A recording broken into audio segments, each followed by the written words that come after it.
Ceci est un livre audio autogénéré par Google. Politique comparée. Collection dirigée par Mathieu Petithomme. La collection Politique comparée est une collection qui publie des ouvrages de recherche de qualité en sciences politiques, en sociologie et en anthropologie, qui propose des approches comparatives en se fondant sur plusieurs cas d'études. Interdisciplinaire, publiant à la fois des travaux individuels ou collectifs, cette collection promeut les recherches comparatives en langue française. L'objectif est de susciter un bouillonnement intellectuel sur des objets transversaux, partis politiques, mouvements sociaux, conflits, relations interculturelles, etc., et sur des problématiques centrales de l'actualité politique et sociale et de l'histoire de notre temps, citoyenneté, migration, radicalisation, nationalisme, mondialisation, etc. La collection accueille des travaux sur différentes aires culturelles, Europe, Afrique, Asie, Amérique latine. La politique comparée permet non seulement d'étudier en détail un phénomène social ou politique local, mais aussi de déceler ses points communs et ses différences avec des tendances similaires dans d'autres espaces, régions ou pays. Dernière parution. Alexandra Yankou et Sylvia Marton dire « Corruption et politique en Europe. Enjeux, réformes et controverses, 2019. Henri Rammelt, activiste protestataire en Hongrie et en Roumanie, 2018. Magali Boumaza, dire « Faire mémoire. Regard croisé sur les mobilisations mémorielles, 2018. Petia Georguieva et Anthony Todorov, dire « À la recherche de la représentation perdue, 2017. Mathieu Petithomme, Un mur et des hommes, nationalisme et politique à Chypre du Nord, 2016. Remerciements.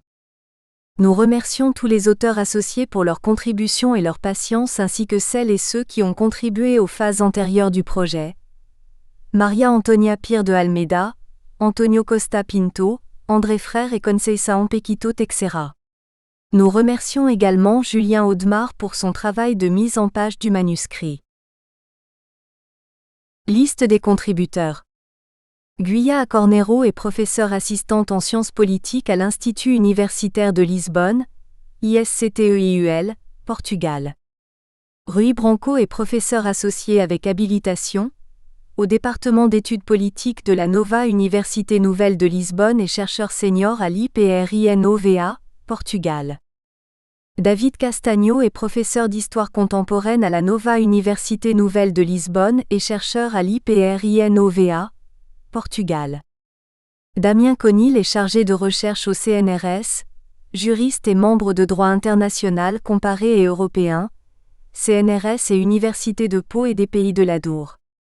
Elisabetta de Giorgi est professeure associée au département des sciences politiques et sociales, DISP, de l'Université de Trieste, Italie. Irène Dos Santos est chargée de recherche au CNRS, anthropologue et membre de l'unité de recherche migration et société à l'Université de Paris, CNRS UMR 8245, IRD UMR 205, Université de Paris et Université Côte d'Azur. Marco Lisi est professeur associé de sciences politiques au département d'études politiques de la Nova, Université Nouvelle de Lisbonne et chercheur à l'IPRINOVA, Portugal. Dimitri Lehrer est maître de conférences en droit public à l'Université de Pau et des Pays de l'Adour. Pedro Magalhães, docteur en sciences politiques de la Ohio State University, USA, et chercheur à Institut des sciences sociales, ICS, de l'Université de Lisbonne, Portugal. Diego Palacios Cerezal est politiste, chercheur Ramón y Cajal à l'Université Complutense de Madrid, Espagne. Victor Pereira est historien, chercheur à l'Institut d'histoire contemporaine de la Nova Université Nouvelle de Lisbonne. Raquel Rego est chercheuse en sociologie à Institut des sciences sociales ICS, de l'Université de Lisbonne, Portugal. Sébastien Royo est professeur de sciences politiques à la Clark University Worcester, USA, où il est provost et vice-president of Academic Affairs.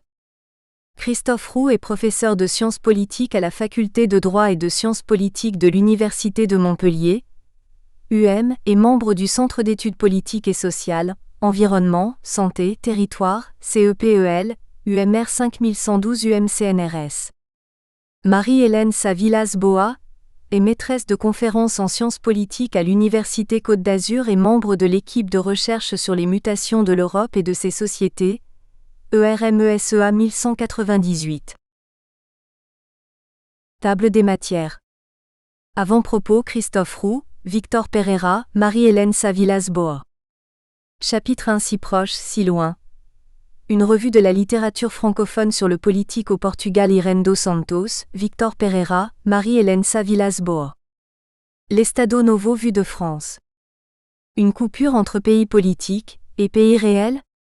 La participation politique en débat.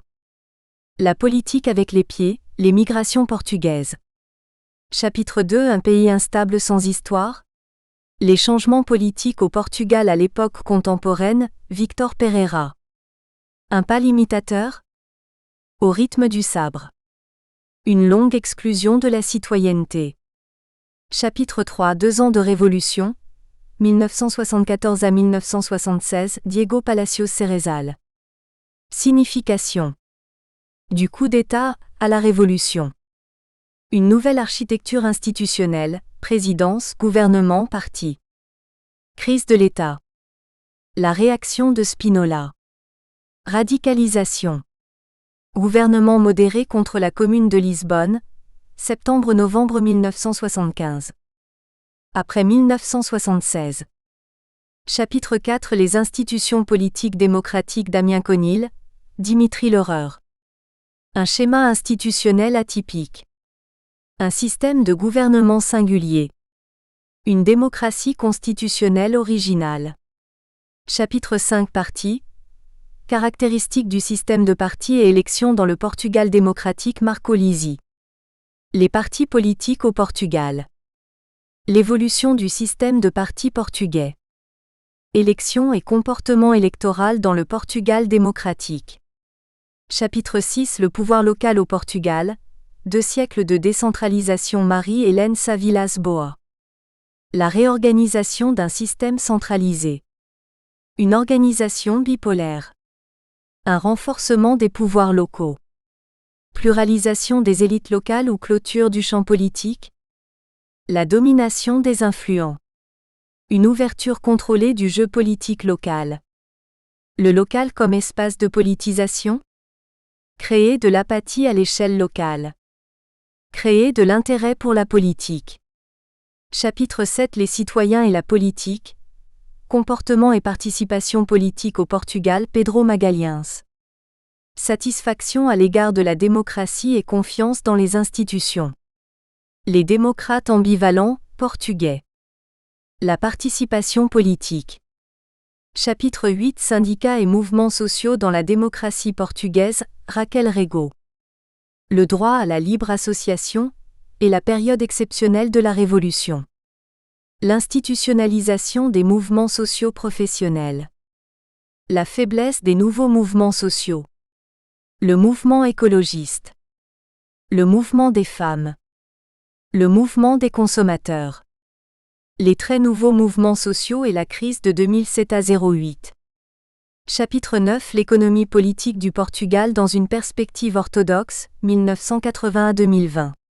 Des politiques de court terme. Sébastien Royo. Le Portugal après la transition démocratique. Le Portugal au début du XXIe siècle.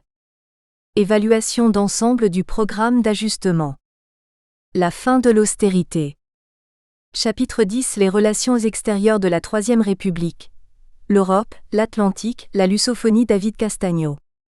Reconnaissance extérieure, décolonisation, contexte international et fin du processus révolutionnaire. L'Europe comme destin. Le Portugal européen. La dimension atlantique, le multilatéralisme, l'espace lusophone. Chapitre 11 L'État-providence portugais, la Grande Récession et la Geringonça. Les voies de la réforme depuis 1974. Rui Branco. Introduction. Les chemins de la réforme. Les voies de la réforme de la protection sociale avant la Grande Récession. Jeter les bases, 1974 à 1986. L'expansion et le recalibrage jusqu'à la Grande Récession, 1986 à 2010. La période de la Grande Récession, 2009 à 2014. Les réformes du marché du travail. Les réformes de la protection sociale.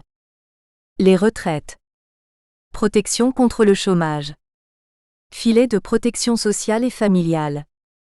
La santé. L'impact social, chômage, pauvreté et inégalité.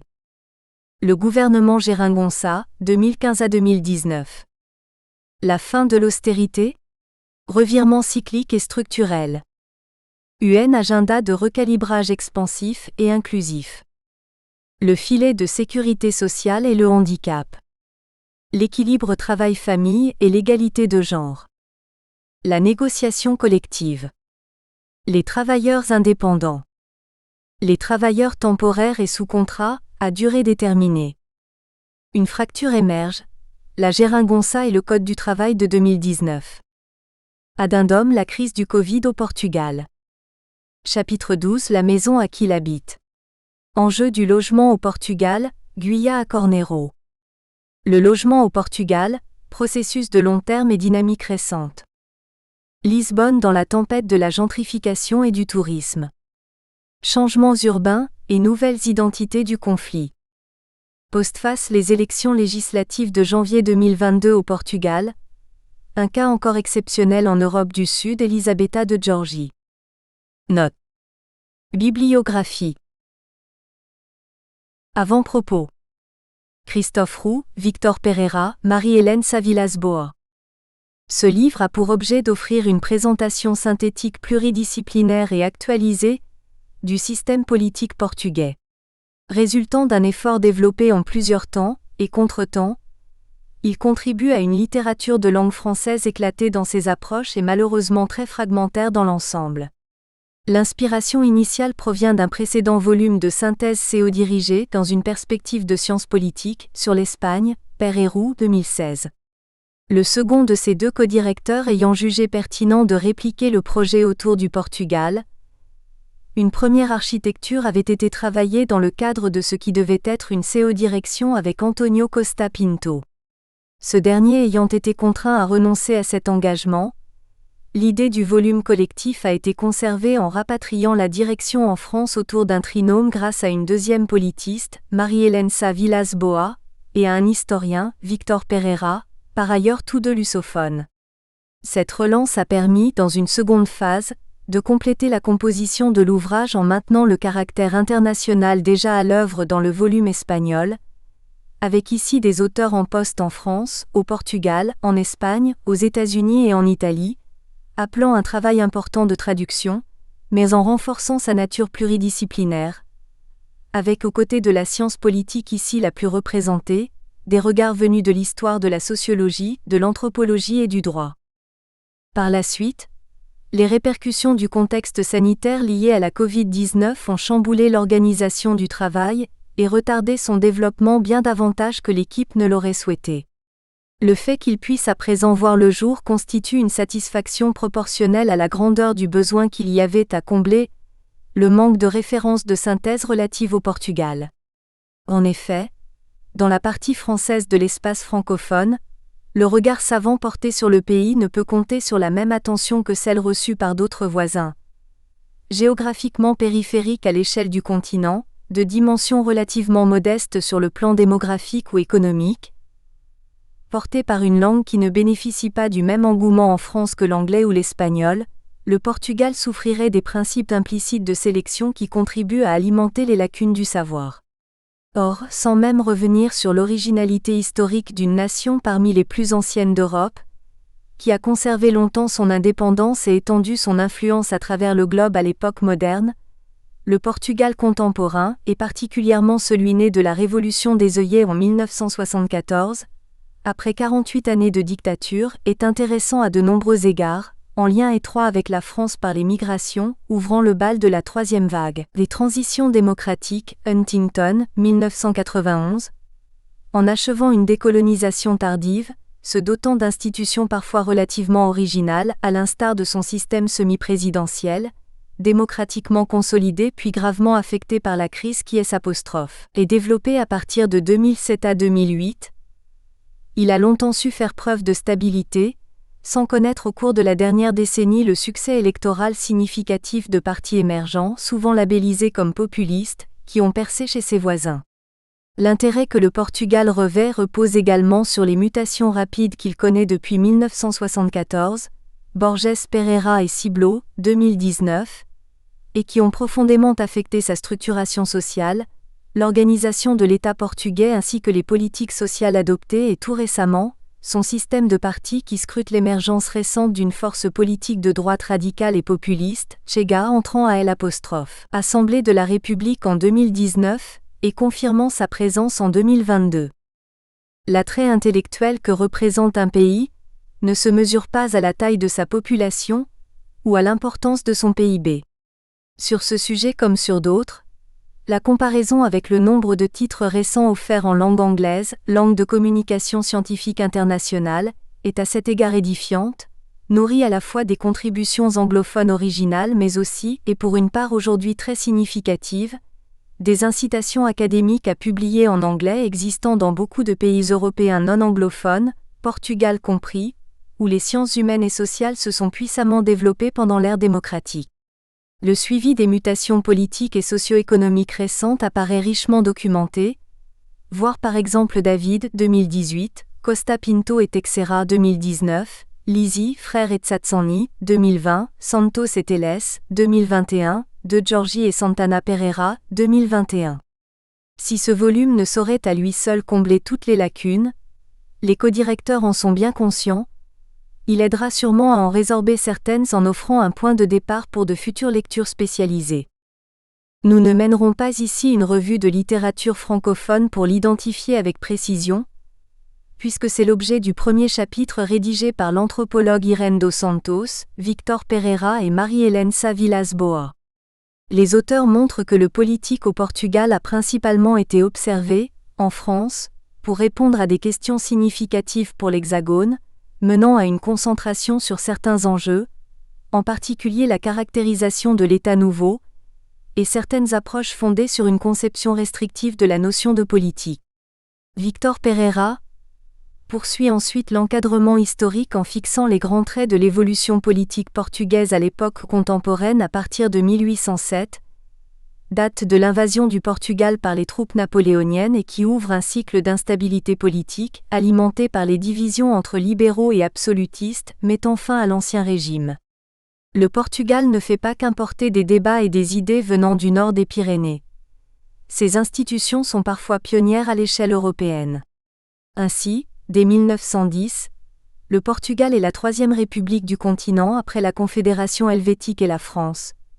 Dès 1917, un dictateur charismatique, prétendant résoudre les conflits sociaux par le biais d'un régime corporatiste, impose un régime présidentialiste et dès 1926, une dictature militaire tourne la page de la démocratie parlementaire.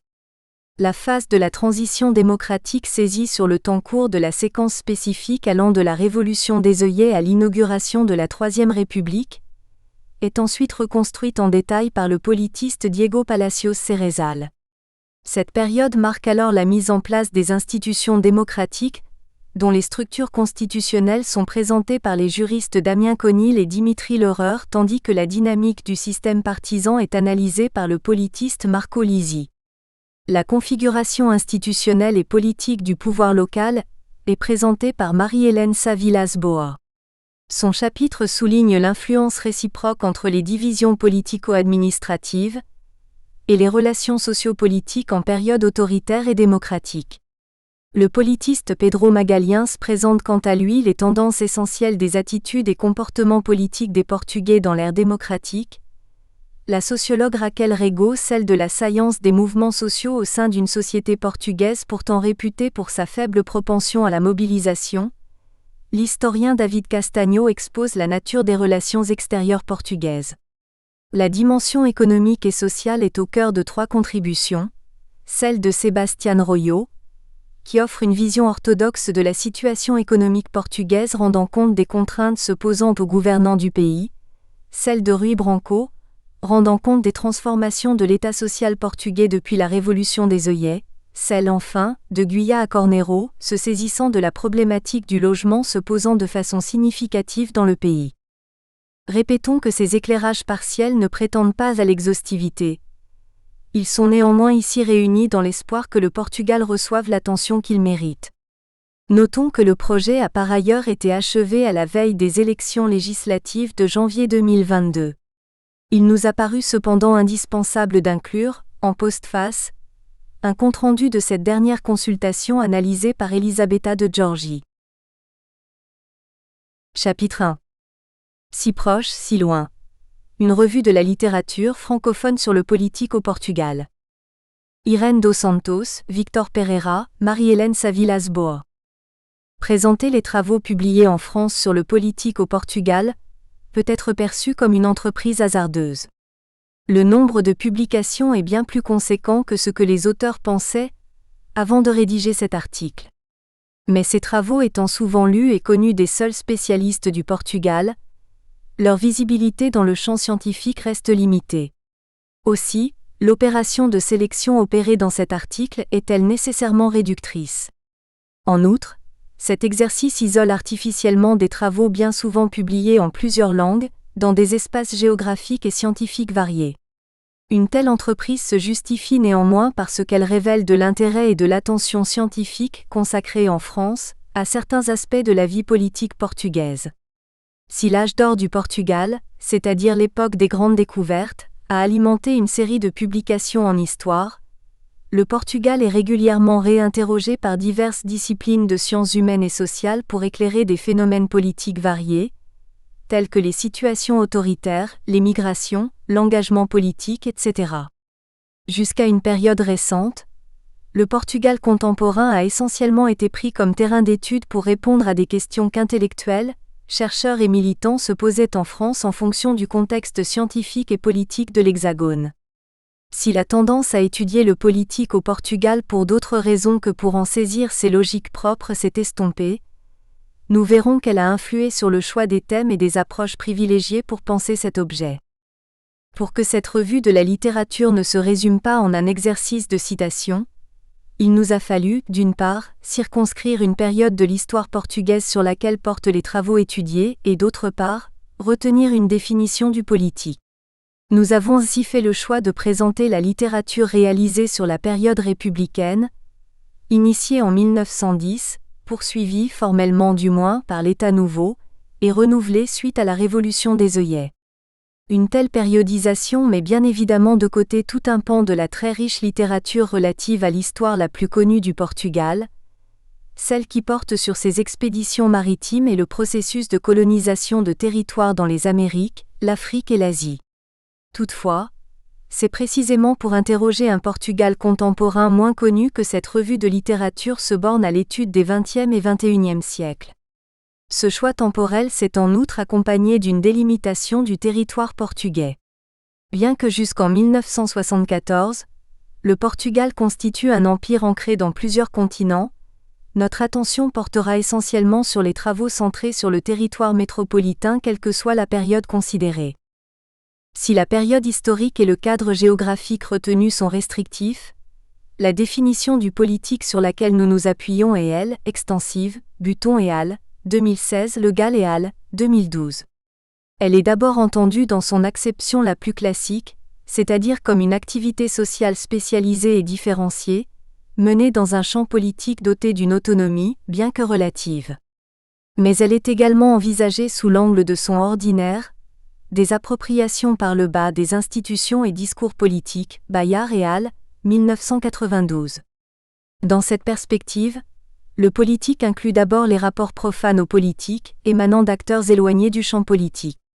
Toutefois, si en France, les rapports profanes aux politiques sont souvent associés à l'étude des classes populaires, Buton et al. 2016, dans la littérature sur le Portugal, cet ordinaire du politique est plutôt envisagé à partir de l'étude des sociétés rurales ou à celle des émigrés, des catégories qui recoupent la notion de classe populaire telle qu'utilisée en France, tout en s'en distinguant, Borges, Pereira et Ciblot, 2017. Le politique renvoie ensuite aux activités sociales quotidiennes de la population, mais également des élites politiques. C'est à partir des routines individuelles et institutionnelles, des activités informelles ou des stratégies de contournement que les individus déploient à l'égard des institutions politiques, que le politique peut être compris, notamment dans le contexte autoritaire de l'Estado Novo. Une telle conception élargie est privilégiée en raison du caractère interdisciplinaire de cette revue de littérature. Cet article évoque principalement des travaux d'histoire, de sciences politiques et d'anthropologie en raison de l'affiliation scientifique des auteurs ES. Le politique n'étant pas nécessairement abordé de la même façon par ces trois disciplines, une définition étendue permet de mettre en relief les perspectives de chacune d'elles.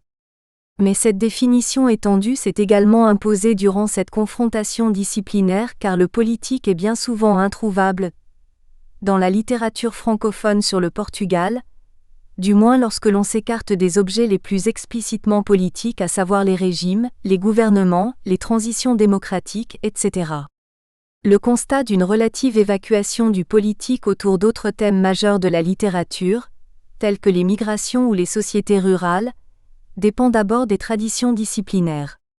Les travaux de sciences politiques et d'histoire du Portugal se sont d'abord concentrés sur les institutions et acteurs étatiques, alors que l'anthropologie n'a pas nécessairement eu pour ambition de penser les phénomènes politiques. Mais au-delà de ces distinctions entre disciplines, on note une difficulté dans chacune d'elles, à penser les rapports ordinaires aux politiques lorsqu'ils ne subvertissent pas à minima l'ordre social. En effet, si les stratégies quotidiennes de résistance, Scott 1985-2009, et la mobilisation d'un rapport à la justice, Hamidi 2010, ont été explorées à partir de terrains variés, il reste plus difficile de trouver une littérature qui n'aborde pas sous l'angle de la dépolitisation ou de l'apathie, Eliassoff 2010, les situations où les gouvernés manifestent en apparence de indifférence voire une adhésion à un régime conservateur. Aussi, une partie de la littérature abordée dans cet article a été relue sous le prisme de la définition élargie du politique que nous avons retenue. Cette revue de la littérature montre néanmoins que l'on en sait peu sur les relations entretenues entre gouvernants et gouvernés, avant la période de démocratisation du régime portugais. Enfin, cet article propose de penser conjointement la production des savoirs sur le Portugal à leur lieu de production. En effet, l'attention privilégiée accordée à certains thèmes et la publication des travaux d'auteurs portugais ou étrangers ne peuvent être autonomisés des réseaux de chercheurs et des structures matérielles qui leur donnent corps. Les publications sur le Portugal reposent bien souvent sur les liens interpersonnels entretenus entre chercheurs français et portugais, et ou sur les orientations de certains laboratoires et revues. Ces publications attestent d'ailleurs d'une évolution des lieux de production des savoirs sur le politique au Portugal. Les revues disciplinaires spécialisées ayant eu un rôle important de diffusion des savoirs sur le Portugal et son ancien empire dans les années 1990 et 2000, à l'image de l'Usotopie ou de Recherche en anthropologie du Portugal, ont disparu. La diffusion des savoirs scientifiques sur ce pays est aujourd'hui davantage assurée par certaines revues généralistes, en particulier celles qui accordent une attention à l'Europe, notamment du Sud, telles que Pôle Sud en sciences politiques. Cette évolution est alliée, nous le verrons, à l'insertion du Portugal dans la communauté économique puis l'Union européenne, un processus ayant conduit à réinterroger les dynamiques politiques portugaises à l'aune de son ancrage européen. Cet article est structuré autour de l'étude de trois thèmes. Il aborde d'abord les controverses autour de la caractérisation de l'Estado Novo. Il présente ensuite les études relatives aux pratiques de participation conventionnelle et non conventionnelle. Enfin, il consacre une partie à l'analyse des migrations. Ces trois thèmes, qui occupent une place majeure dans la littérature francophone sur le Portugal, ne permettent pas de rendre compte de l'ensemble des travaux publiés. Sont ainsi mis de côté les travaux portant sur les usages et les effets de l'Union européenne, ou sur les processus de métropolisation. Bien que ces thèmes alimentent, en particulier ces dernières années, des travaux particulièrement riches, il nous a semblé préférable de centrer notre revue de la littérature sur des thématiques transversales à l'ensemble de la période et aux disciplines étudiées. Sont également mis de côté les travaux en lettres et sur les œuvres artistiques, qui pourraient sans doute compléter notre revue de la littérature mais n'entrent pas dans les domaines de spécialité des auteurs ES. L'Estado Novo vu de France. Dès sa fondation en 1933, l'Estado Novo suscite l'intérêt d'une partie des droites françaises qui perçoivent le Portugal comme un miroir. Huro 2000, Maris 2005, Chatriot 2005, Dar et Sardinha des Vignes 2018. La dictature dirigée par Antonio de Oliveira Salazar semble en effet appliquer des principes nés en France. Au cours de sa formation, le dictateur a été fortement influencé par la réforme sociale incarnée par Frédéric Lepley et ses continuateurs de l'école de la science sociale, Calahorra et Savoie, 1989, Calahorra, 1989, tout comme par l'œuvre de Charles Maurras.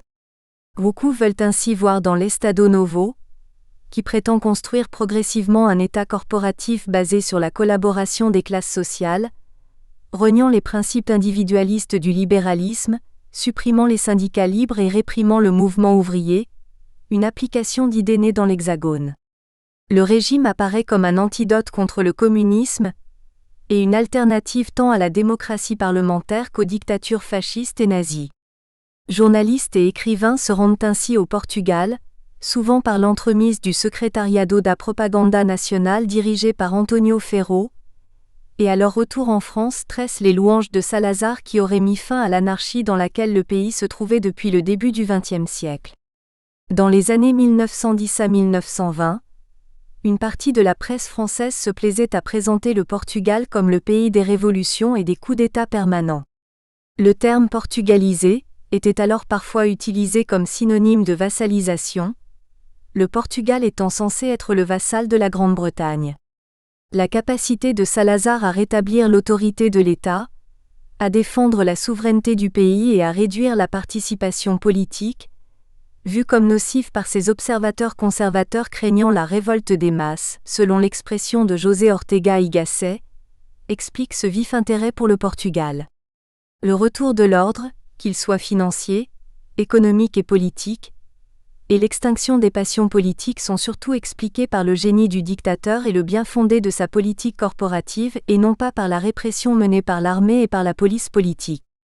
Pour les penseurs conservateurs qui considèrent la participation politique comme néfaste, l'expérience salazariste doit constituer un modèle à imiter.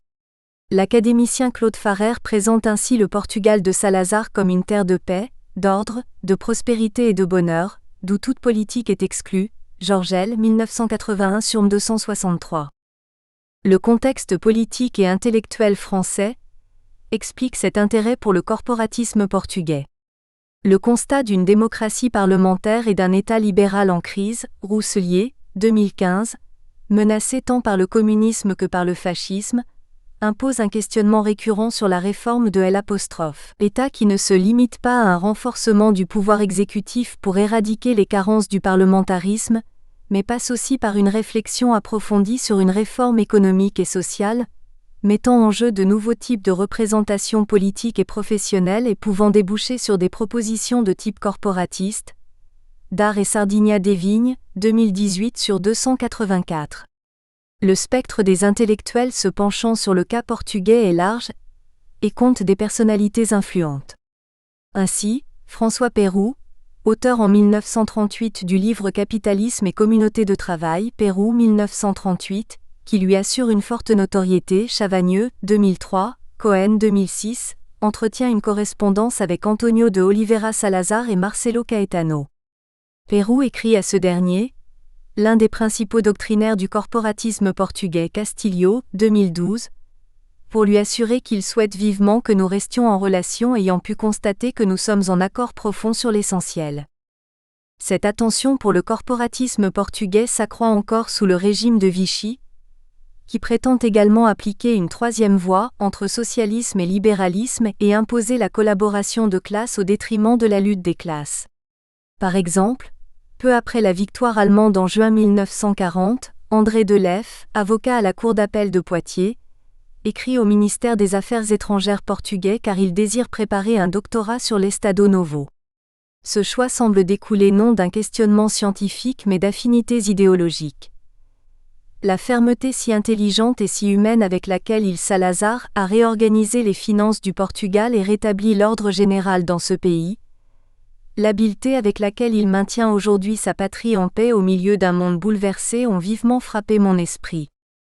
Les membres de l'Institut d'études corporatives et sociales Kaplan 2001, Cohen 2012 de Roussin 2013, dirigé par Maurice Bouvier-Ajam, offre également une place de choix aux cas portugais dans leurs travaux et enseignements sur le corporatisme, Baudin 1942, Bouvier-Ajam 1943. Cependant, le plus souvent ces recherches se font à partir de la propagande publiée par le régime. Ainsi, André Delef ne demande pas une multitude de livres mais seulement des ouvrages essentiels, substantiels et précis. Dans sa thèse, il admet des imperfections et des lacunes mais les impute aux circonstances qui ne permettent pas de communiquer actuellement avec le Portugal, lui empêchant de réunir toute la documentation désirable. Lef 1942. Ses travaux, en dépit des informations réduites et souvent biaisées sur lesquelles ils reposent, louent l'expérience corporative portugaise. Dans une comparaison souvent implicite avec le modèle fasciste italien, pour ces auteurs, le système corporatif portugais apparaît atteindre un équilibre entre régulation des marchés et respect des libertés. Toutefois, ces études signalent son inachèvement. En effet, à l'époque, les corporations en tant que telles n'existent pas, elles ne sont créées qu'à partir des années 1950, et l'État soumet à son étroit contrôle tout le système corporatif. Odette Sanson, par exemple, note que c'est un corporatisme d'État qui est établi au Portugal et non pas un corporatisme d'association en dépit des discours des dirigeants portugais qui privilégient le second sur le premier. Sanson 1938. La défaite des fascismes en 1945 entraîne une perte d'intérêt pour le modèle portugais. La dictature dirigée par Salazar apparaît pour beaucoup comme une survivance anachronique de l'ère des fascismes, mais ne suscite pas pour autant le même antagonisme que le régime dirigé par Francisco Franco, né d'une guerre civile fratricide qui mobilisa une partie de l'opinion publique française. Avec la disqualification des idées corporatistes, fascistes et nationalistes, le régime salazariste n'apparaît plus comme un modèle pouvant offrir des leçons. Par exemple, Maurice Duverger, ancien sympathisant des idées corporatistes, Dorande 1992, Pereira, 2018, critique publiquement la dictature de Salazar à plusieurs reprises, Duverger, 1961 sur 188, tandis que François Pérou inspire les travaux de hauts fonctionnaires et chercheurs portugais critiques des politiques sociales et surtout de leurs absences et ou limites menées par la dictature. Après-guerre, les intellectuels et enseignants proches de l'opposition anti-salazariste reçoivent une certaine attention. En 1946, Pierre Ourcade, directeur de l'Institut français au Portugal, informe sa hiérarchie que le gouvernement portugais a fait semblant de rendre une certaine liberté à l'opinion, puis est revenu à son attitude antérieure après des élections brusquées et qu'il a commencé aussitôt après à exercer de discrètes mais efficaces représailles sur un certain nombre de techniciens ou d'intellectuels qui avaient eu le courage de se manifester. Parmi ces derniers, Ourcade signale des universitaires de premier plan qui seront appelés plus tard à jouer un rôle important dans la vie politique et intellectuelle de leur pays. Il recommande tout particulièrement le cas de l'historien Vitorino Magalhães Godinho, introducteur de l'école des Annales au Portugal, qui est recruté par le CNRS en 1947. D'autres intellectuels et chercheurs, parfois démis de leurs fonctions à l'université ou dans l'impossibilité de continuer leurs recherches, s'installent en France. Cependant, assez rapidement, la dictature salazariste réussit à modifier de nouveau son image auprès des dirigeants occidentaux. Dès 1947, le début de la guerre froide permet à Salazar d'apparaître comme un allié sûr face à la menace communiste. Le régime dispose d'un atout géostratégique majeur: les Açores, archipel jugé comme fondamental par la hiérarchie militaire américaine. Bien que non démocratique, le Portugal compte ainsi parmi les membres fondateurs de l'OTAN. Le régime apparaît comme un moindre mal. La plupart des diplomates et dirigeants occidentaux considèrent que la dictature de Salazar est adaptée au niveau de développement économique et social du pays. Selon les chancelleries occidentales, Salazar recueillerait l'appui d'une grande partie de la population, sans avoir à exercer une répression intense, et éviterait l'apparition d'un régime communiste. En France, l'ouvrage publié en 1952 par la journaliste Christine Garnier, 1952, Vacances avec Salazar, alimente cette manière de voir. Le livre tente d'humaniser Salazar et propage l'idée d'un dictateur malgré lui, se sacrifiant pour la nation, dirigeant le pays avec l'appui d'une population heureuse de vaquer à ses occupations, sans être troublée par l'agitation politique. Le pays semble se moderniser, certes lentement, mais sans troubler une société attachée à ses traditions. Bien qu'il admette une partie des idées de Maurras, qui ne cesse de le soutenir depuis la prison de Clairvaux, Salazar a toujours décliné un des principes du penseur nationaliste et antisémite français, le politique d'abord. Comme l'a mis en exergue Henri Massis, 1961, un maurassien lui aussi, Salazar prétend faire vivre les Portugais habituellement, les préservant à la fois d'une modernisation économique et sociale rapide et des troubles de l'activité politique présentée comme une activité pernicieuse. Les présentations de la dictature passent ainsi par un évidement de la politique, et présentent Salazar comme un technicien ne faisant pas de politique dans le sens partisan du terme. À la fin des années 1950, l'opposition anti-salazariste reprend de la vigueur et en 1961 la domination coloniale est ébranlée par des guerres, d'abord en Angola, puis en Guinée-Bissau en 1963 et enfin au Mozambique en 1964. La France accueille un nombre grandissant d'intellectuels et d'étudiants qui fuient la répression, l'emprisonnement ou la conscription. Un certain nombre d'entre eux empoignent l'arme du savoir dans leur répertoire d'action politique et s'engagent dans l'étude de l'Estado Novo. Il s'agit pour beaucoup de comprendre pourquoi ce régime, désormais vieux de 3 décennies et qui a résisté à la chute des dictatures occidentales en 1945, se maintient. Plusieurs exilés se consacrent ainsi à l'analyse de la dictature, aux rapports de force qui existent en son sein, au développement du capitalisme, au mouvement migratoire dont le volume croît fortement au cours des années 1960 à 1974. Ces analyses doivent permettre d'imaginer le pays après la chute de la dictature. Cette connaissance s'articule avec l'action de sensibilisation des opinions publiques et des gouvernements occidentaux, qui ignorent presque totalement la dictature portugaise. Comme le note Michel Lyon en 1962, dans la revue Après-demain fondée par la Ligue des droits de l'homme, ce régime de Salazar, soporifique et hypocrite, a pour but de faire le moins de bruit possible et surtout de se faire ignorer à l'étranger, objectif atteint jusqu'à une époque récente. Qui connaissait la vie politique portugaise dans le grand public en France ? Lyon, 1962/1. Ainsi certains exilés veillent à entretenir des contacts avec la presse française et à leur fournir des informations concernant la répression de l'opposition notamment, arrestations, conditions d'emprisonnement, tortures infligées. Pour ces exilés, étudier la dictature ou la période qui l'a précédée revient également à essayer de comprendre les raisons de leur exclusion du pays où ils sont nés. Ces travaux leur permettent de maintenir des contacts avec leur pays d'origine, de surmonter la rupture que constitue l'exil et de donner un sens à leur absence alors que l'exil est souvent perçu, au sein de l'opposition anti-salazariste, comme une faiblesse voire comme une défection dans le combat politique. Pereira 2013. Manuel Villaverde Cabral, exilé en France entre 1964 et 1974, soutient qu'il y avait chez lui et chez tant de collègues de ma génération des années 1960, la tentation de projeter la vocation pour les sciences sociales et pour cause dans l'activité politique. Cabral 2008/36. Études de la dictature et lutte politique sont de fait inséparables.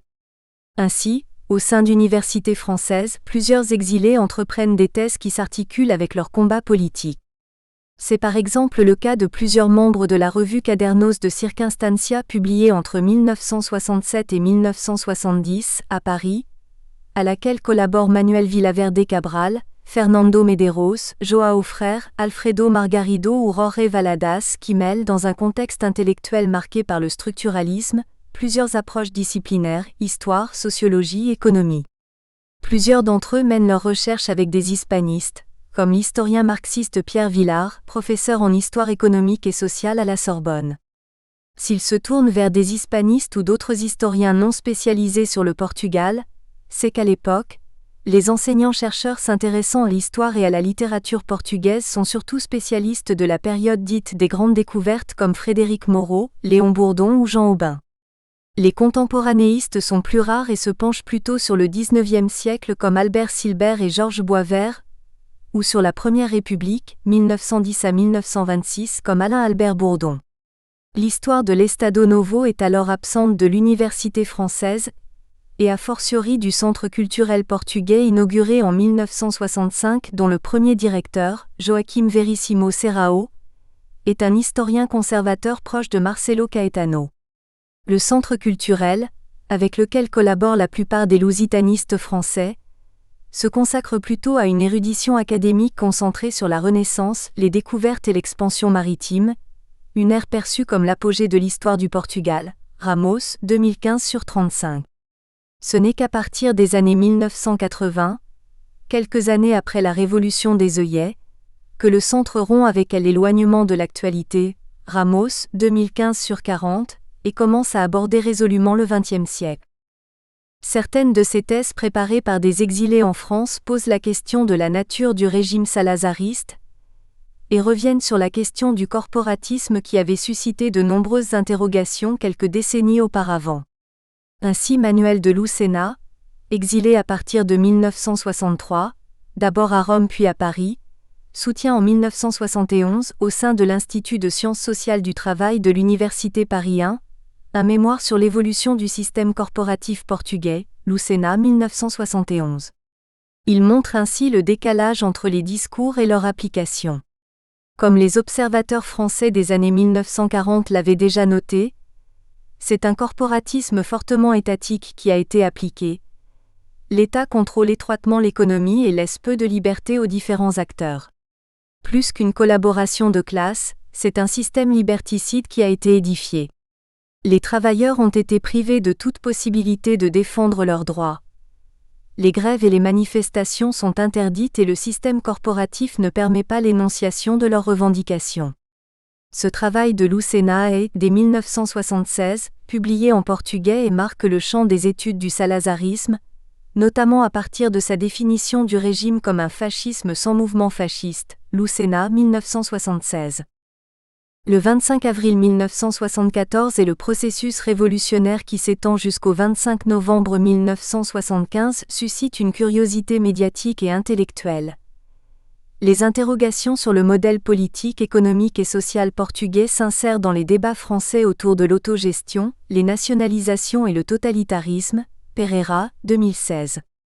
Plusieurs livres, rédigés principalement par des journalistes et des militants politiques, sont consacrés à la Révolution portugaise entre 1974 et 1977 et tranchent avec la littérature des années précédentes en s'intéressant aux mouvements sociaux. Pendant ces quelques mois, le politique ne semble plus être le monopole des élites. Mais dès la fin des années 1970, l'intérêt pour le Portugal contemporain s'estompe. Néanmoins, alors que les synthèses sur le XXe siècle portugais étaient jusqu'alors signées par des journalistes Rudel, 1968-1980 ou des écrivains Chantal, 1965, des historiens rédigent des ouvrages sur cette période jusqu'alors peu étudiée, Marcadet, 1988. Une partie des chercheurs portugais exilés en Europe s'installe au Portugal et y poursuit sa carrière académique. La vitalité des études réalisées en France sur le Portugal des années 1960 à 1974 s'estompe donc fortement avec ses retours. Au sein des universités françaises, l'Estado Novo suscite peu de recherches bien que quelques livraisons de revues publient des articles sur ce régime. Le salazarisme est parfois convoqué, notamment dans les vigoureux débats, qui commencent dans les années 1980 et s'étendent jusqu'à nos jours, sur l'existence ou non d'un fascisme français, pour distinguer le fascisme des autoritarismes, Costa Pinto 1986. En effet, alors que la question de la nature du régime, fasciste ou non fasciste, est vivace au Portugal, la plupart des historiens français rangent le salazarisme dans la catégorie des autoritarismes. L'absence de mobilisation de la population, le maintien des structures traditionnelles, églises, armées, notables provinciaux, les réticences de Salazar face à la modernisation, l'inexistence d'un culte du chef, au demeurant peu charismatique, la volonté de rester à l'écart des conflits internationaux, l'apparent moindre usage de la violence amène la plupart des historiens français à considérer l'Estado Novo comme un régime autoritaire. Dans sa synthèse sur le salazarisme publiée 7 ans après le 25 avril 1974, Jacques Georgel considère que le salazarisme n'est pas un fascisme. En 1996, Yves Léonard arrive à la même conclusion, suivant notamment les travaux menés par Antonio Costa Pinto dans sa thèse soutenue à l'Institut universitaire européen de Florence. Toutefois, certains chercheurs défendent l'inclusion du salazarisme dans la catégorie des fascismes. Michel Cahen, spécialiste des colonies portugaises et plus particulièrement du Mozambique, reprend à nouveau frais cette question, pointant le rôle de l'État. Selon lui, exonérer le salazarisme de sa nature fasciste n'est qu'une nouvelle forme de l'exceptionnalisme portugais qui existe dans d'autres domaines, notamment dans sa politique coloniale. Pour Cahen, les fonctions exercées par l'État portugais sont celles du fascisme, un régime totalitaire au sein d'une économie capitaliste dans un pays du centre du monde.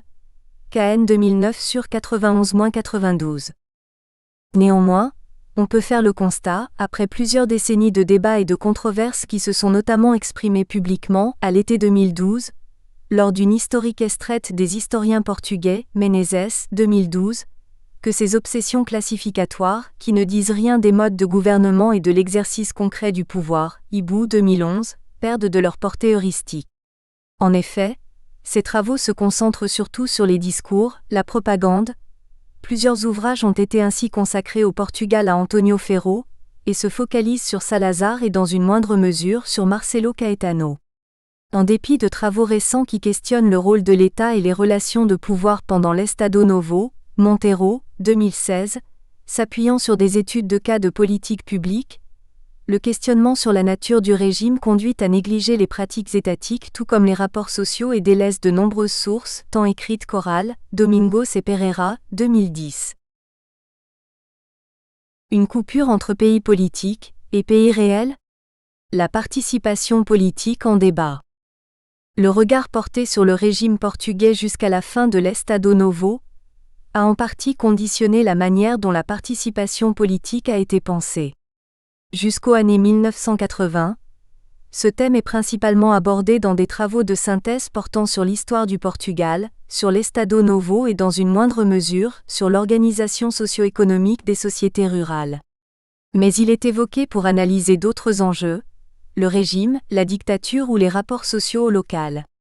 Aussi est-il envisagé sous un angle simplifié, les auteurs pointant principalement l'exclusion politique des gouvernés. La révolution des œillets marque une rupture dans le traitement scientifique du sujet. On assiste depuis lors à une redécouverte des organisations jouant un rôle d'intermédiation politique et des répertoires d'action utilisés par la population portugaise pour prendre part à la vie politique ou la contester. Cette évolution est allée de pair avec un déplacement du cadre d'analyse, le Portugal étant dorénavant questionné sous l'angle de son ancrage européen. En premier lieu, deux approches de la participation politique dominent la littérature jusqu'aux années 1980. L'une est centrée sur l'élitisme du champ politique, et l'autre sur la relative autonomie des populations rurales à l'égard des institutions politiques. Tout en étant développées dans des lieux et par des disciplines distinctes, ces deux perspectives convergent sur un même constat: la faible pénétration des institutions politiques dans l'espace social, du moins jusqu'à la révolution des œillets. Mais la convergence analytique s'arrête là, ces deux approches offrant une représentation différente de la participation politique au Portugal en raison des méthodes et des perspectives qu'elles privilégient. La première, souvent développée à distance par le recueil de textes officiels et la lecture des travaux portugais, met en avant la passivité et la dépolitisation de la population du fait de la construction élitiste du système politique portugais. La seconde, fondée sur l'ethnographie, insiste sur le développement de pratiques politiques informelles, en particulier dans les sociétés rurales, et la traduction des jeux et enjeux politiques dans un univers de sens propre à ces mêmes sociétés. Cette autonomie est expliquée par les coutumes, les structures familiales ou la propriété de la terre. C'est principalement en histoire, en sciences politiques et en droit constitutionnel que l'approche par le haut, centrée sur la construction du champ politique, est développée.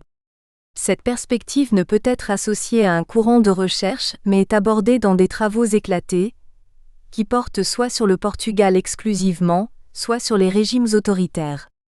Elle montre la relative unité sociale des élus et leur faible relation avec les gouvernés. Certains auteurs soulignent le moindre ancrage social des formations partisanes, issues des rivalités entre élites, à partir de l'établissement de la monarchie constitutionnelle en 1834. Si les élites s'organisent autour d'un bipartisme stable à partir de 1851, elles se différencient peu quant à leur profil social, noble ou bourgeois, et à leur programme. Cette perspective élitiste est également mobilisée pour penser la proclamation de la République en 1910.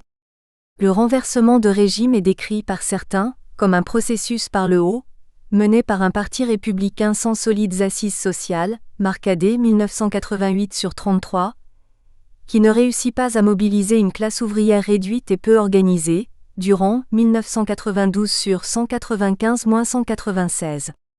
Loin d'inclure les citoyens, la République consacre plutôt la division historique entre le pays politique et le pays réel, Marcadet 1988/33. Cette dichotomie trouve, selon d'autres auteurs, son expression maximale sous l'Estado Novo, cette dictature des professeurs, où Salazar gouverne généralement seul, Georgel 1981. Le rappel de l'élitisme du champ politique est couplé au constat de l'exclusion de la grande majorité de la population de la vie politique. La délimitation de l'électorat, sous une première république qui supprime les limites censitaires au droit de vote masculin mais introduit une condition capacitaire, est associée à la volonté des élites républicaines de marginaliser une population rurale trop favorable au clergé, Durand 1992/178. Quant à l'Estado Novo, il est rappelé qu'en dépit de l'extension des droits de citoyenneté politique aux femmes mariées ou détentrices d'un diplôme de l'enseignement supérieur, le corps électoral ne dépasse pas 10% de la population en 1938, Georgel 1981/94. Compte tenu de la faiblesse des mobilisations électorales, il n'est pas surprenant que le vote n'ait fait l'objet que de rares travaux jusqu'en 1975, Poinard 1975. Ce thème est redécouvert après la chute de l'Estado Novo, notamment par Philippe Schmitter, alors que la transitologie naît et fait l'objet de réflexions conjointes avec des spécialistes français de l'Espagne et de l'Amérique latine. Schmitter inscrit l'étude des convocations électorales de l'Estado Novo dans une réflexion plus générale sur les élections dans les régimes autoritaires, Schmitter 1977. Il aborde les élections générales, dont il rappelle l'étonnante régularité, comme un révélateur du fonctionnement du régime.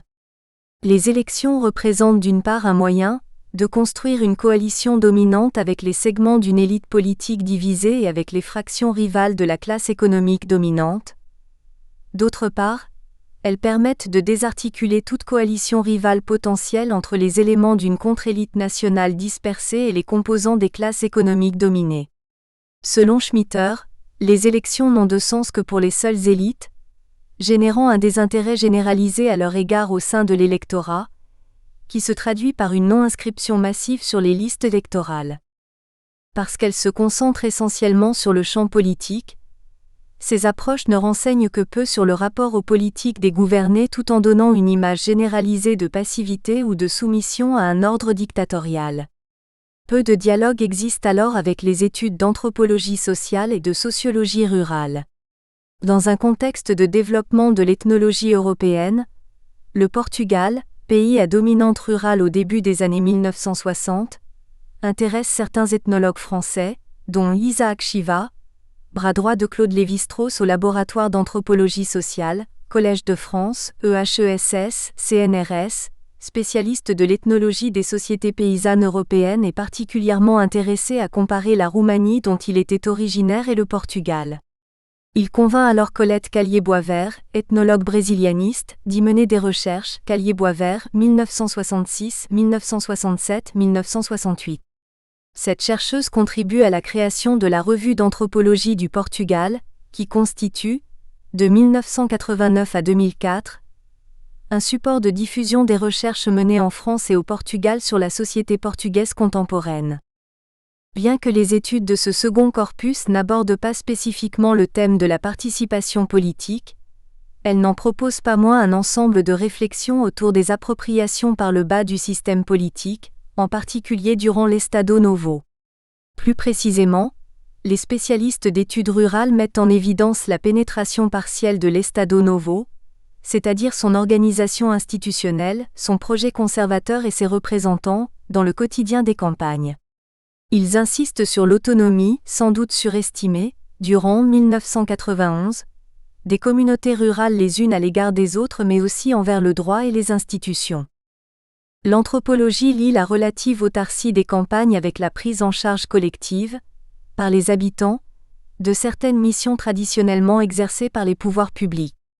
En 1940, Orlando Ribeiro, 1940, décrit l'organisation économique et sociale des villages du Minho et de Trás-os-Montes, où des assemblées de chefs de famille jouent un rôle de premier plan dans la définition des règles sociopolitiques des communautés villageoises.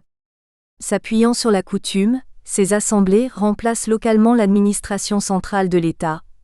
Elles décident de la date des travaux agricoles, de l'organisation de l'élevage, de l'utilisation de l'eau, de l'exploitation des communaux, de l'entretien des édifices publics, églises, moulins, fours, etc., et à l'exception des cas très graves, exercent la justice, imposant aux coupables des amendes que ceux-ci ne refusent jamais de payer. Un même constat est effectué par Jorge Dias qui observe, dans les années 1960, des formes d'organisation sociopolitique communautaire dans les villages du nord du Portugal, qu'il rapporte à la structuration des familles et à la propriété de la terre, Callier-Boisvert, 1968. Il ressort de ces travaux que des normes localisées coexistent avec la loi nationale dans les campagnes. Cette superposition mène à une redéfinition des idéologies institutionnelles et des mécanismes de contrôle de l'Estado Novo.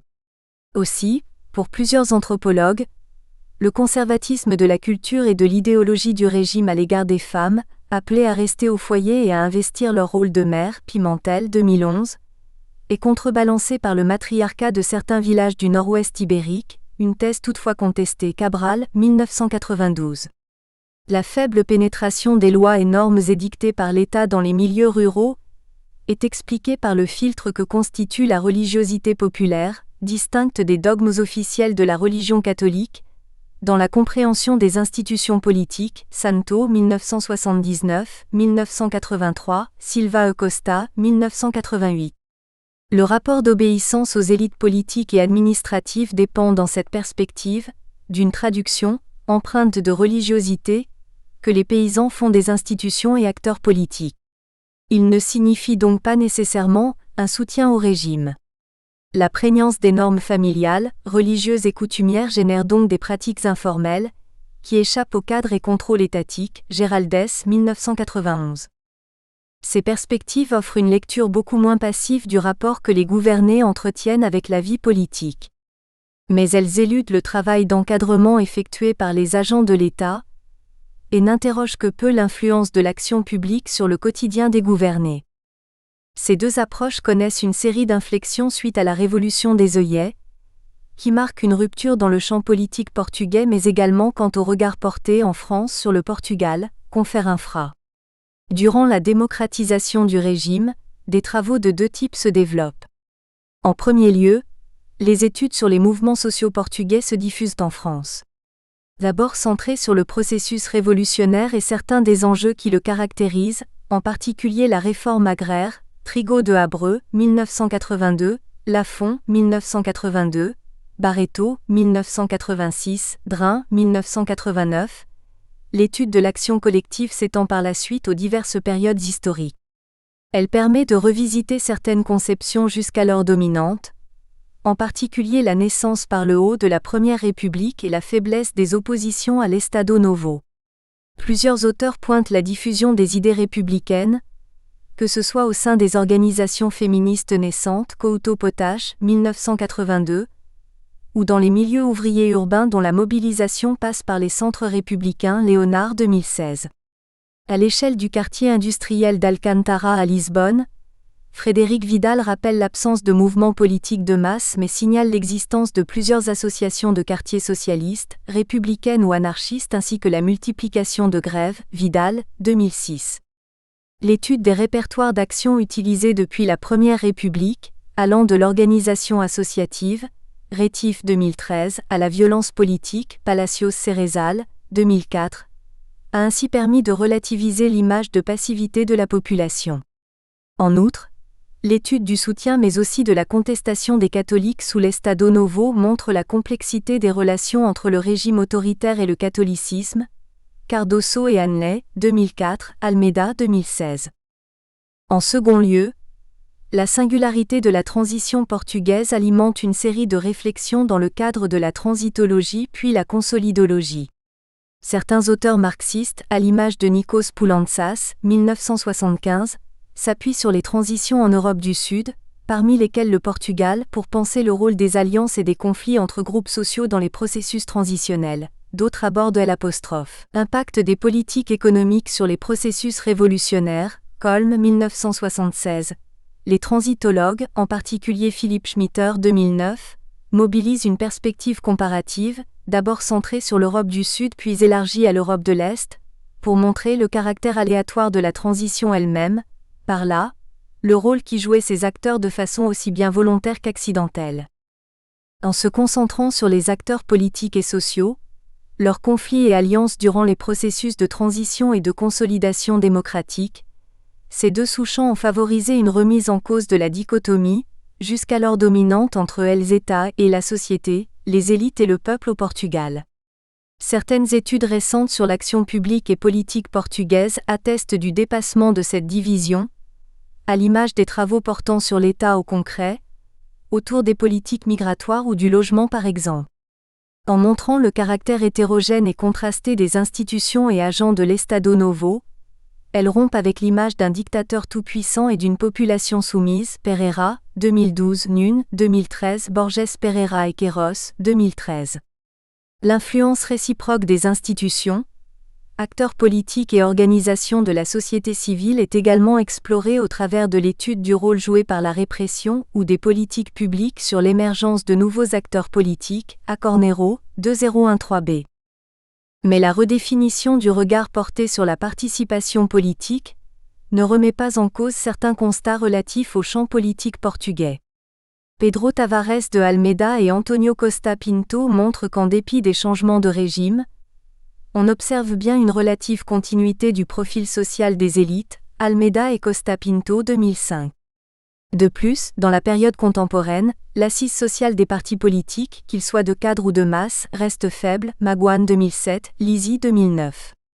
Même le Parti communiste portugais, dont l'ancrage social est réel jusqu'à la fin des années 1970, a moins joué que d'autres formations communistes un rôle d'encadrement des masses, en raison de l'ampleur de la répression sur ces cadres durant l'Estado Novo, Schmitter 1975. Enfin, l'entrée du Portugal dans la CEE constitue le deuxième tournant politique et scientifique majeur. Outre le fait qu'il constitue un renversement des priorités d'un pays traditionnellement tourné vers l'Atlantique, Léonard 1994/7, et conduit à un ensemble de mutations sociales, économiques et politiques, cet événement oriente la manière dont la participation politique au Portugal est perçue par les chercheurs. C'est à l'aune de l'ancrage européen du pays que la participation politique est principalement étudiée ces dernières années. Aussi, son évolution constitutionnelle est-elle analysée au prisme d'un modèle européen de démocratie, Garnier 2005. Mais si le Portugal est définitivement intégré aux études européennes, il en constitue un sud, une périphérie, comparable aux pays ayant rejoint l'organisation européenne dans les années 1980, alias 1996. Les travaux menés à partir des années 1990 sont à cet égard significatifs. La réflexion comparative se développe et prend les pays d'Europe du Sud, entendus de manière variable, comme cadre de comparaison. Si l'anthropologie avait dès les années 60 érigé l'Europe méridionale en cadre d'études, ce dernier est dorénavant investi par d'autres disciplines, Albera et al. 2001. En histoire, plusieurs auteurs se proposent de renouveler les perspectives historiographiques sur les dictatures, Dulphy et al. 2016 ou sur les femmes, Bock et Cova, 2003, en inscrivant le Portugal dans une réflexion plus générale sur l'Europe du Sud. En sciences politiques, c'est à l'aune des voisins sud-européens que l'engagement politique Schmitter et Fournier, 1995, et la culture civique sont évalués, Montero et al. 2004. La publication d'une série d'articles sur le pays dans la revue de sciences politiques Pôle Sud, fondée en 1994, illustre ce mouvement. Les études comparatives sur l'Europe du Sud ont dans leur grande majorité permis d'affiner la compréhension des processus politiques au Portugal. Mais elles peuvent alimenter un regard par trop globalisant sur les dynamiques politiques, en particulier locales, lorsqu'elles postulent l'existence d'une culture politique méridionale marquée par le clientélisme, la forte personnalisation des rapports politiques et une faible culture civique.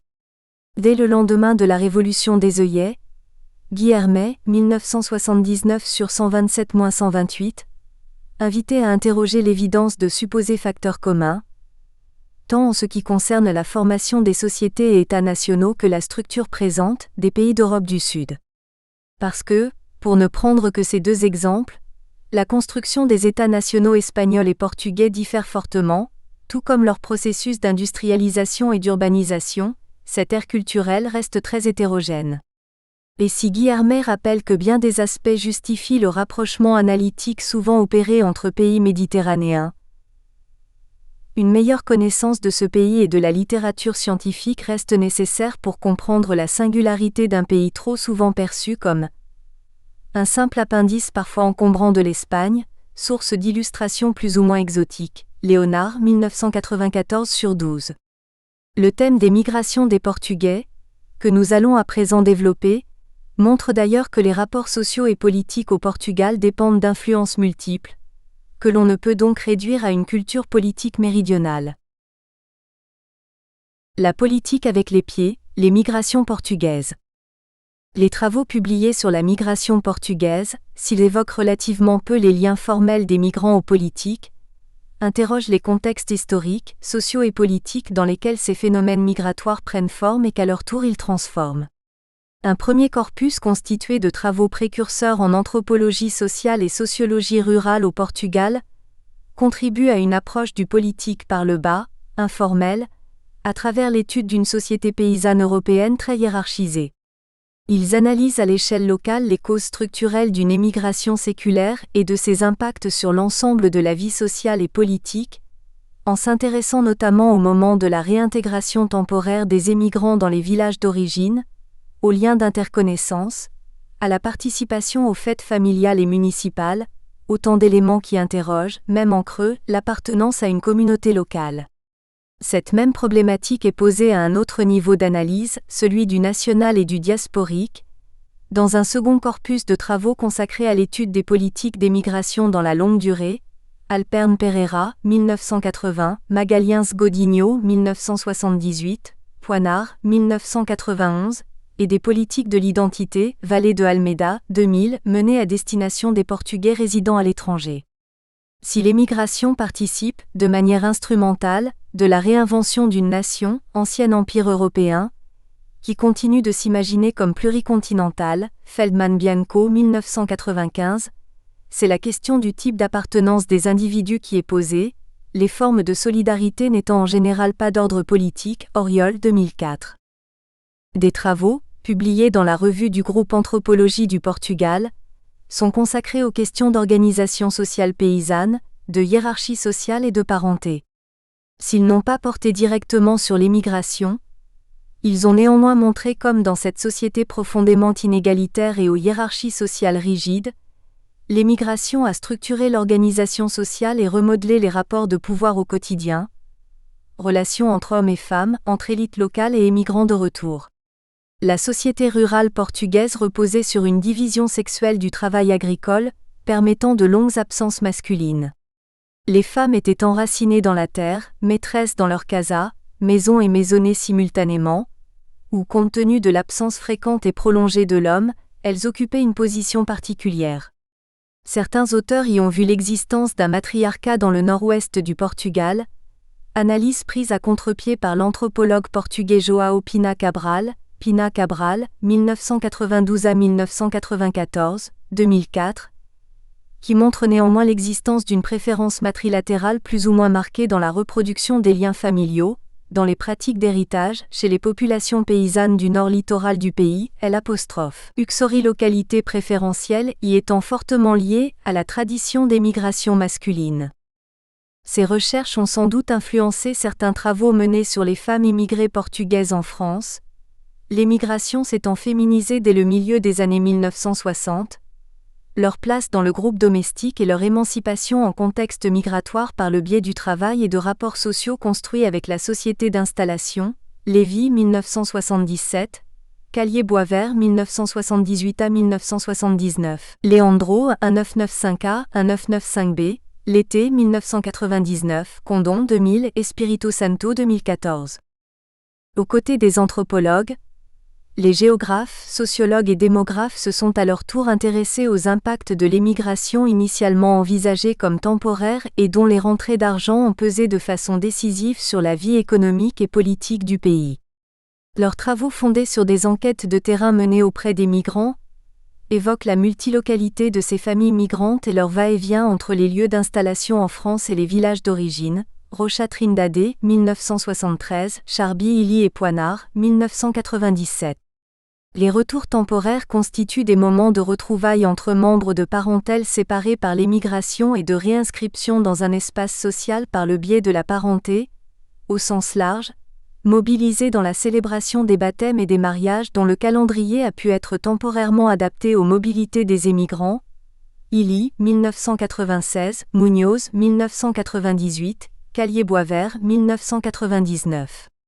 Les festivités locales, fêtes patronales, rites propitiatoires et initiatiques, Lafont, 1994, Dos Santos de 015A, sont analysés comme étant le théâtre d'une ritualisation de conflits sociaux qui relèvent de l'ordinaire de la vie sociale, ceux par exemple autour de la construction et de l'architecture des maisons des migrants, Villanova, L'été et Raposo, 1994.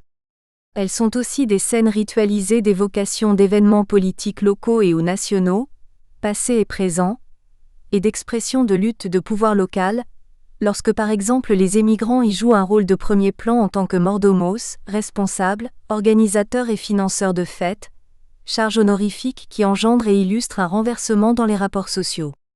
Mais l'ensemble de ces travaux n'a pas traduit en termes politiques ces bouleversements introduits à l'échelle locale des communautés villageoises. Ils posent une question importante restée polémique dans des travaux menés sur l'histoire de l'émigration portugaise, celle de son rôle dans la démocratisation de la société portugaise, Tello, 1997a. Jusqu'aux travaux menés par des historiens à partir des années 1990, la migration portugaise a été envisagée à travers des causes de départ uniquement économiques, Rocha Trindade, 1973, facteurs de conservatisme social et de maintien du sous-développement, Poinard, 1991. Qu'il s'agisse du sens donné à l'acte d'émigrer sous une dictature, les motifs de départ, de ses impacts sur la vie politique portugaise, ou encore de la politisation de ces individus et de leurs enfants en contexte migratoire, les ressorts politiques de cette migration des années 1960 à 70 ont initialement peu intéressé les travaux sur la migration portugaise en France, davantage centrés sur la question du retour et les liens maintenus avec le pays d'origine, ainsi que sur les familles et la transmission intergénérationnelle. L'historiographie des mouvements sociaux a peiné à montrer la politisation des migrants portugais, à quelques exceptions près, dont le travail de Daniel Kerguat sur la grève des ouvriers de l'usine d'embouteillage Bulle d'Or en 1967 à 1968, Kerguat 1973. Une partie des ouvriers sont portugais, et une analyse sociologique fine éclaire un rapport aux politiques différenciées entre ces salariés, ceux très combatifs dans la lutte sociale, qui sont des jeunes Portugais réfractaires au service militaire, jeunes hommes ayant quitté le Portugal pour ne pas participer aux guerres coloniales en Angola, au Mozambique et en Guinée-Bissau, et d'autres peu impliqués dans la lutte collective, plus intéressés par le retour au Portugal. Les travaux de Marie-Christine Volovic Tavares évoquent eux aussi la figure du travailleur immigré portugais, la solidarité entre eux au sein du bidonville de Champigny-sur-Marne et les luttes menées avec le soutien des syndicats et des associations, dont certaines en lien avec les partis communistes français et portugais pour sortir de l'illégalité et de l'isolement, Volovic Tavares, 1995, 2002-2006. Cependant, jusque dans les années 1980, les travaux d'historiens se sont avant tout intéressés aux travailleurs étrangers sans distinction d'origine, pour ensuite se centrer sur des groupes nationaux, communautaires ou ethniques, et principalement les Nord-Africains ou les Maghrébins, population relevant de migration post-coloniale, Stora 1999, Adja 2012. Cette situation illustre une dynamique sociale plus générale étudiée par le sociologue Albano Cordero fondée sur des préjugés sociaux et raciaux, dont les chercheurs ne sont pas toujours exempts, et notamment l'invisibilité des Portugais, blancs, catholiques et européens, dans l'espace public français où ils sont représentés comme des immigrés sans problème et intégrés par opposition à d'autres. Dans cette représentation collective, cette intégration est associée à une absence de l'espace public français, situation partagée avec les immigrés du Sud-Est asiatique, entendue comme non-participation au débat concernant les enjeux de politique et de gestion communale et au débat d'enjeux national relayés par les médias. Cette absence est appelée intégration, Cordeiro, 1989 sur 25-26. Si la sociologie de l'immigration portugaise a également insisté sur la discrétion, Poinard, 1993, de cette population, sa présence massivement silencieuse, Illy et Poinard, 1984, Cordeiro, 1999, comportement associé à l'expérience de la dictature,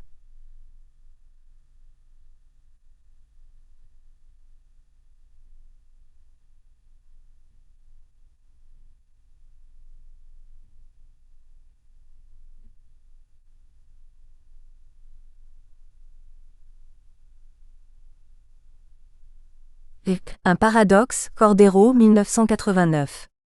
Des travaux se sont en effet intéressés à la mise en contraste entre l'invisibilisation de cette population, une invisibilité à la fois choisie et assignée, avec un important réseau associatif communautaire et intergénérationnel.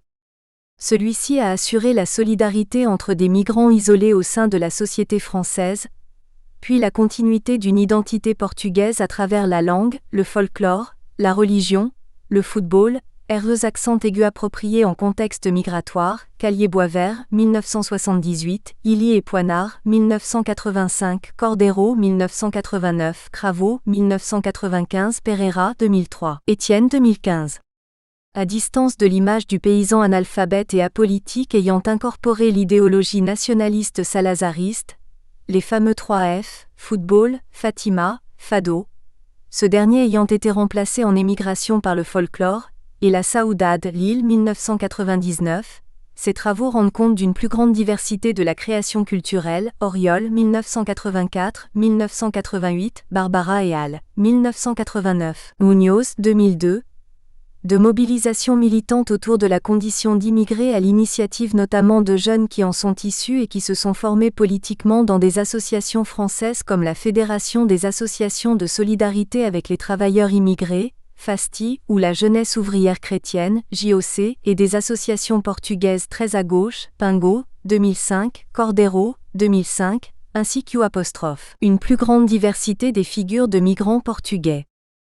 Alors que dans les années 1970 la figure du militant antifasciste apparaît au travers de rares témoignes publiés, Dias, 1974, à partir des années 1990 des historiens s'intéressent aux militants anti-salazaristes et aux réfractaires au service militaire, Volovic Tavares, 1997, Yellen, 2004, et en dehors de la France, aux Portugais exilés à Alger et combattant la dictature, Magna, 2008, ainsi qu'aux exilés politiques en général depuis le début du XXe siècle, Fournier-Finocchiaro et Climaco, 2017. Dans le cadre de son travail sur la politique d'émigration de l'Estado Novo, l'historien Victor Pereira montre qu'au Portugal, si des représentations diverses voire contradictoires de l'émigration portugaise des années 1958 à 1974 coexistaient, une seule représentation collective de l'émigrant a dominé, celle de la passivité et l'inconscience des migrants qui apparaissent le plus souvent comme des non-acteurs. Pereira, 2007 sur 219.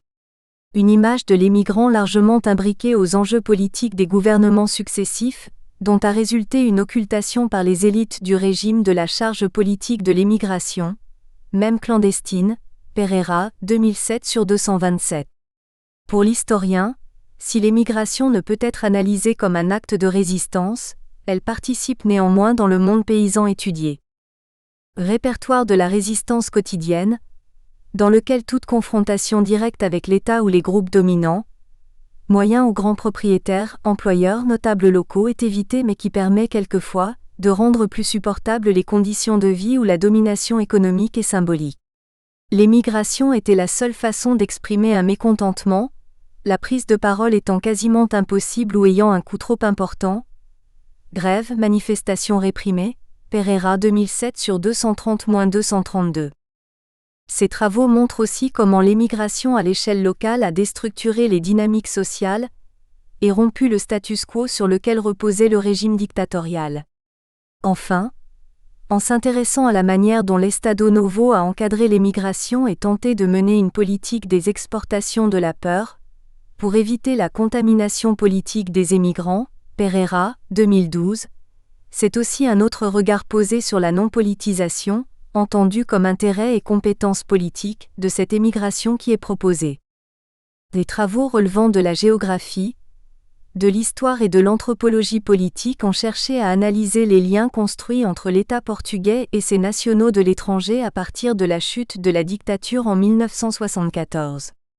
Ils s'inscrivent dans les perspectives à la fois top-down et bottom-up, et montrent comment le Portugal a tenté de réinscrire, de manière instrumentale, les émigrants dispersés dans la nation portugaise à travers une politique des communautés portugaises.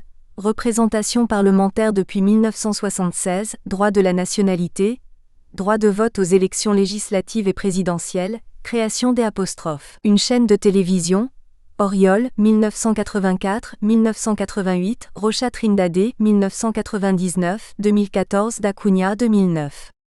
Après la perte de son empire colonial en 1975, le Portugal a cherché à réinventer sa présence dans le monde par le biais de sa diaspora, dont la continuité générationnelle est fondée sur l'idée de lusodescendance, Stridhorst dos Santos, 2003, et d'un espace lusophone, institutionnalisé en Communauté des pays de langue portugaise, CPLP. Des recherches menées sur la deuxième génération se sont intéressées à l'appropriation de ces imaginaires post-impériaux, et à la manière dont diverses ressources identitaires, qui mêlent appartenance européenne, diasporique et lusophone, ont contribué à la construction dans un espace associatif intragénérationnel, d'une représentation valorisée et valorisante d'une ethnicité portugaise, Oriol 1984-1988, Labarre 1997, Dos Santos 2010, tout en montrant la continuité du faible attachement à une communauté politique, un intérêt diffus pour ce qui peut advenir au pays d'origine, la faible loyauté civique, Oriol 2004, Cordeiro 2004.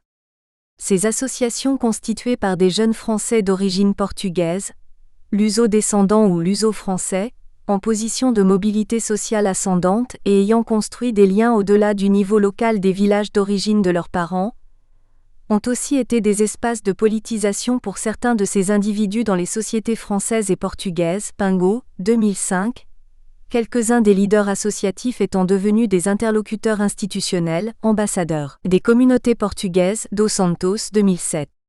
Depuis le milieu des années 2000, ces associations sont aussi devenues des lieux de construction et de mise en visibilité de mémoire collective, parfois concurrentes, de la migration portugaise en France, Dos Santos 2015b, 2017, des lieux de constitution d'archives et de témoignages publiés, en France et au Portugal, d'exilés politiques, Volovic Tavares et Zanoun 2014. Une mise en visibilité de l'histoire de la migration portugaise au sein des sociétés françaises et portugaises, qui passe par sa politisation, l'émigration comme acte intrinsèquement politique, et peut-être, la fin de l'invisibilité politique dans laquelle elle se trouve depuis les années 1960. L'étude des travaux portant sur l'Estado. Nous espérons que vous avez apprécié cet aperçu. Pour continuer à écouter ce livre audio sur Google Play Livres, utilisez le lien dans la description de la vidéo.